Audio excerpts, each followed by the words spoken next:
Now, in this section on ratios, we're going to take a look at how transactions affect a ratio. And we looked at this a little while, and we said in an earlier video that as the numerator goes, so goes the ratio. So if the numerator goes up, the ratio increases. If the numerator goes down, the ratio falls. So I guess the opposite will be true as for the denominator. If the denominator falls, the ratio goes up. And if the denominator goes up, the ratio goes down. So take a look at this. It says if the current ratio is current assets divided by current liabilities, and the exam tells you that the current ratio begins at 2 to 1, and the company borrows cash.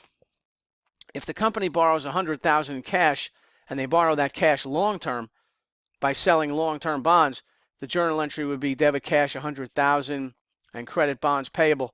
So notice the current assets increase because cash goes up, but no impact on current liabilities. Bonds payable is long-term debt. It says they're borrowing long-term. So you would have the numerator of the ratio go up, and therefore the current ratio would go up because the denominator wouldn't move. So the current ratio would therefore increase, since the numerator increases and there's no impact on the denominator. And this is because the company borrowed cash long term, and there was only an impact on the current assets. Only the numerator changed, the denominator didn't. And we said what's good for the numerator is good for the ratio. So if the numerator's up, the whole ratio's up. But what if the company borrowed cash short term instead of long term? So the cash goes up, current assets up, but what if the denominator, current liabilities, also went up by the same amount? And that's always an interesting question on a CPA exam. How many candidates get this confused? So we know the current ratio, current assets divided by current liabilities.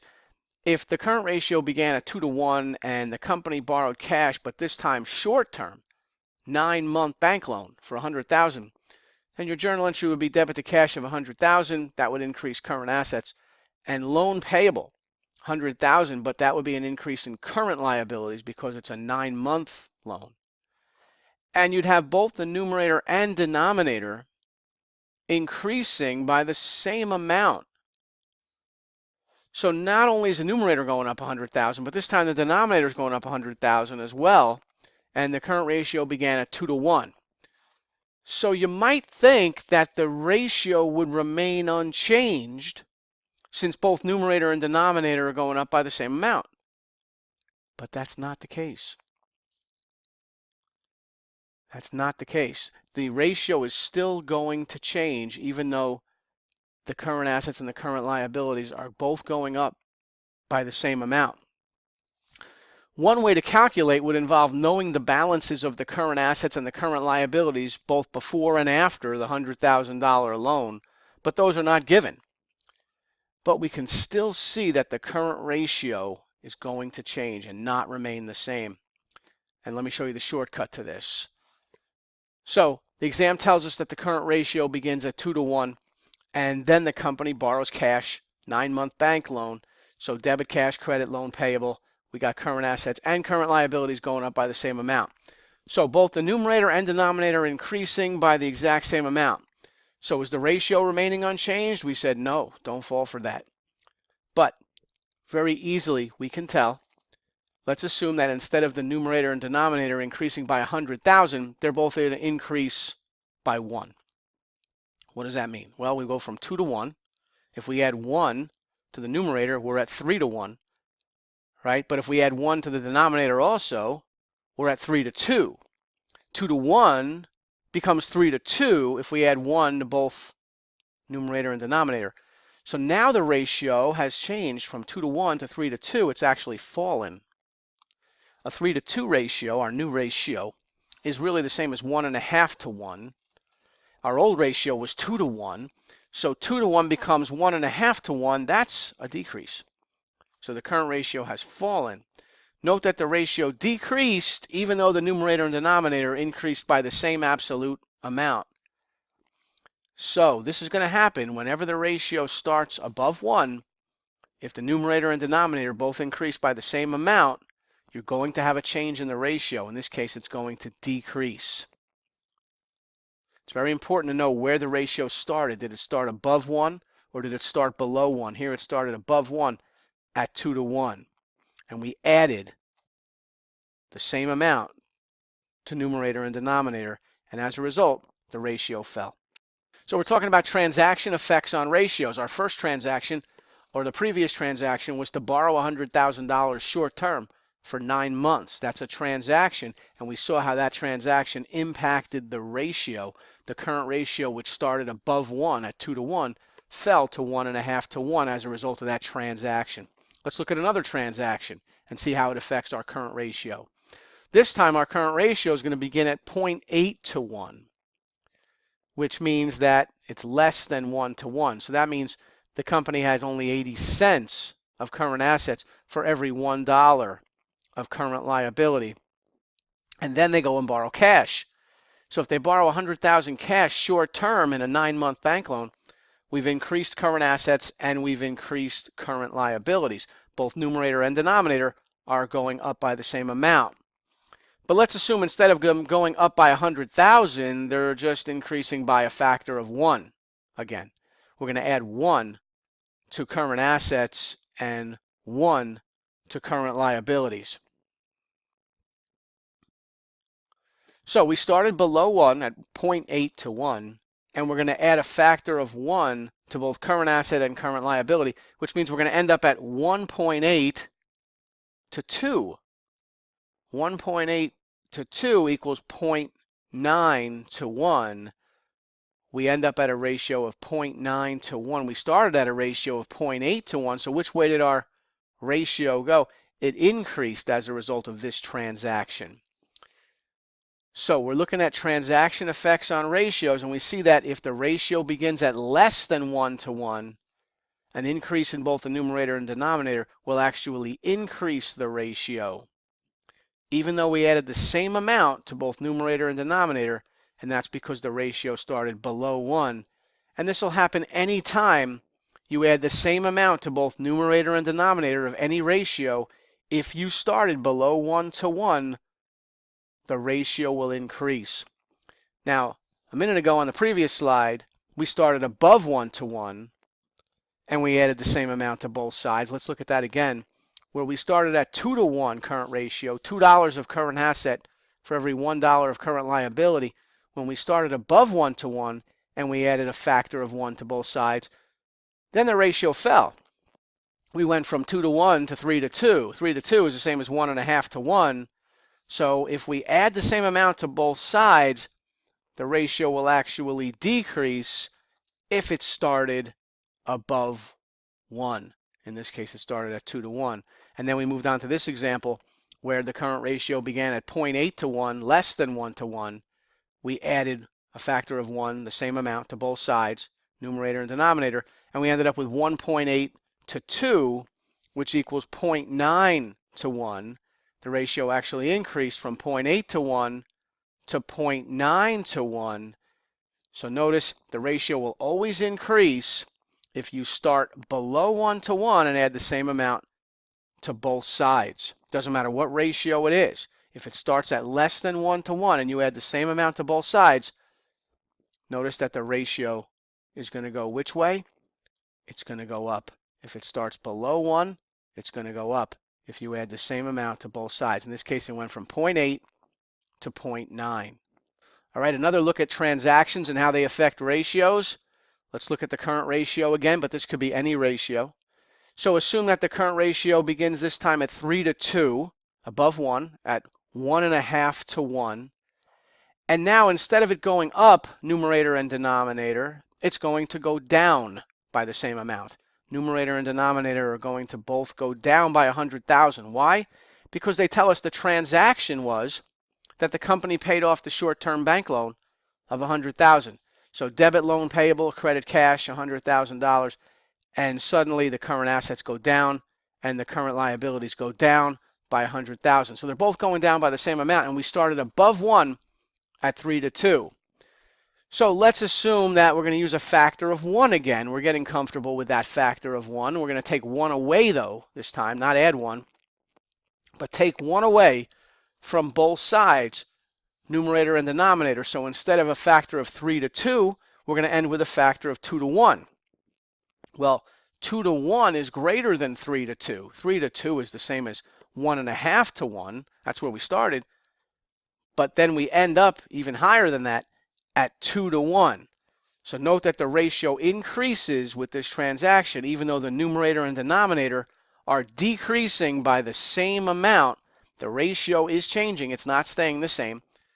And this will happen whenever the ratio starts above 1 and you take away the same amount from both numerator and denominator. So here we started at 3 to 2, $3 of current asset for every $2 of current liability.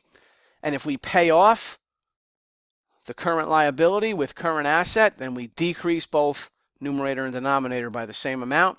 We chose a factor of 1 for our example. It'll always work. And in this case, the ratio changes. It goes from 3 to 2, 1.5 to 1.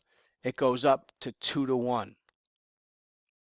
So keep in mind that where the ratio starts has a lot to do with it whenever the numerator and denominator change by the same amount. Where the ratio started will have a lot to do with whether the ratio increases or decreases. Here you see an increase in the ratio because it started above 1 and you took away from the numerator and denominator the same amount. Keep in mind that if you only changed the numerator but didn't change the denominator, or only changed the denominator and didn't change the numerator, then it wouldn't matter whether you started above 1 or below 1. So we originally started looking at this one. We said that the exam tells you that you start at 2 to 1 current ratio, $2 of current asset for every $1 of current liabilities, and then the company borrows cash long term. Well, if they borrow cash long term, this was the first one we looked at, we said that current assets increase without current liabilities changing at all. So only the numerator is changing. Well, then it doesn't matter if the ratio started above 1 or below 1. If only the current assets or the numerator is changing and not the denominator, then the increase in the numerator will always mean a higher ratio because only the numerator is changing. And as the numerator goes, so goes the ratio. Doesn't matter if it starts above 1 or below 1. If only the numerator is increasing, the ratio is going to increase. If only the denominator were increasing and not the numerator, wasn't changing at all, but only the denominator were increasing, if that were the case, then the ratio would fall and it wouldn't matter whether it started above 1 or below 1. So the only time it matters whether it starts above 1 or below 1 is where you have the same impact on the numerator and denominator. All right, here's another example. We have a transaction. How does it impact the ratio? The exam's going to tell you that the current ratio began at 0.8 to 1, which means you have 80 cents of current assets for every $1 of current liabilities. You're below 1. So watch out, because if just the numerator changes and increases, then the ratio is going up. If just the denominator increases and the numerator doesn't change, then the ratio is going down. But if they both change, numerator and denominator, by the same amount, then we have to know, it's important to know that the ratio started below 1 here at 0.8 to 1. And look what they're doing. They're paying back $100,000 cash, short-term, 9-month bank loan. So they're paying off short-term debt with current assets, so both numerator and denominator are decreasing by the same amount. And we're going to use a factor. We can't use 1, but we could use a factor of 0.2. If we use a factor of 0.2 and say that the numerator falls by 0.2 and the denominator falls by 0.2, as long as it's the same amount, we're good. So the denominator goes from the numerator goes from 0.8 down to 0.6, and the denominator goes from 1 down to 0.8, so you wind up at 0.6 to 0.8, that's your new ratio, which is 6 over 8 or 75% or 0.75. That's your new ratio, 0.75. And where did you start? You started with 0.8. So you went from 0.8 down to 0.75, and all you did was take away the same amount from numerator and denominator, but the reason why the ratio fell was because you started below 1. So anytime you start below 1 and you take away the same amount from numerator and denominator, it doesn't matter what ratio it is, the ratio will always decrease. Notice even though we took away the same amount from top and bottom, numerator and denominator fell by the same amount, the ratio didn't stay the same. The ratio changed, and in this case it went down from 0.8 to 0.75. And these are the kind of questions, these transaction effect on ratio questions. They could ask you this in FAR. They could ask you this in Audit, in BEC. I don't know that I've seen it in Reg, but it certainly wouldn't be out of the question. Go to this one now. If the current ratio is 3 to 2, and then accounts payable of $22,000 is paid off with a similar amount of cash, which of the following is correct? All right, so you're starting above 1. And are we impacting both numerator and denominator? Accounts payable is going down, that's current liability. And cash is going down, that's current asset. So yes, current asset and current liability are both falling by the same amount, and the ratio is starting above 1. So we know the answer is not going to be A. The current ratio is not going to stay the same. And it's probably not going to be D, where there's not enough information. We got enough information. Because even though we don't know where the current assets and current liabilities were before and after the 22,000 is paid off, we could play our little game, right? We could do our shortcut.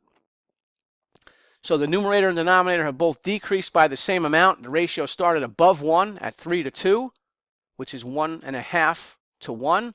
So let's subtract a factor of 1 from both sides. If we do that, we end up going from 3 to 2 down to 2 to 1, which is actually an increase. 2 to 1 is higher than 1.5 to 1. So you have an increase in this ratio because the ratio started above 1 and you took away the same from both numerator and denominator. So the answer is C, current ratio would increase. Any ratio would increase if it starts above 1 and you take away the same amount from numerator and denominator. This is a great CPA exam question. It'll show up in some form on one of your exams, I guarantee it. Here's another one. If the quick ratio is 0.7 to 1, and then accounts payable of $14,000 is paid off with a similar amount of cash, which of the following is correct? All right, so you're starting below 1, and you want to take away the same amount from both sides. Well, you can't use 1 because you're already below 1. So you could use a factor of what? Let's use a factor of 0.2. Let's take away 0.2 from both sides. So instead of 0.7 to 1, you end up with 0.5 to 0.8. And that's a decrease from 0.7 to 1, because 0.7 to 1 is 0.7.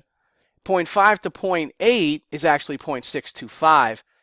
And that's how you know that the ratio fell from 0.7 to 0.625. And all that happened here is we started below 1 and we took away the same amount from numerator and denominator, and the ratio fell. So the answer here would be B, the quick ratio would decrease. Any ratio would decrease if it starts below 1 and you take away the same amount from numerator and denominator. So these transaction effect on ratio questions, very important, and I have a whole sim on it right here in this section. So make sure you take a look at it where I narrate the whole sim on transaction effects on ratios.